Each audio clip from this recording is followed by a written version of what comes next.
ना कवनो इलाज बाटे हो, एकर ना कवनो इलाज बाटे, फैलल घरे घरे।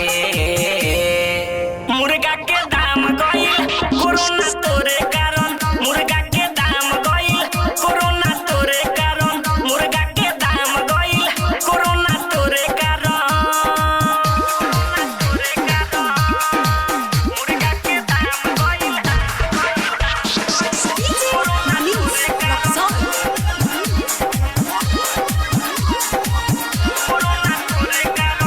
Recording by Khushboo studio Harsiddhi. चीन चलावले बा ऐसन हवा हो, ऐसन हवा अभिले बनल ना एकर दवा हो, एकर दवा।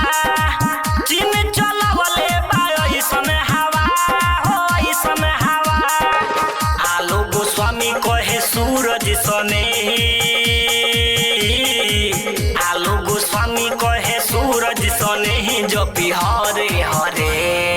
मुर्गा के दाम गइल कोरोना तोरे कारण, मुर्गा के दाम गइल कोरोना तोरे कारण, मुर्गा के दाम गइल कोरोना तोरे कारण। पहिले लोग खाए अब चिल्लाए रे दादा तोरे कारण। मुर्गा के दाम गइल कोरोना तोरे कारण, मुर्गा के दाम गइल कोरोना तोरे कारण। पहिले लोग खाए अब चिल्लाए रे दादा तोरे कारण। मुर्गा के दाम गइल कोरोना तोरे कारण, मुर्गा के दाम गइल कोरोना तोरे कारण। Recording by Khushboo studio Harsiddhi.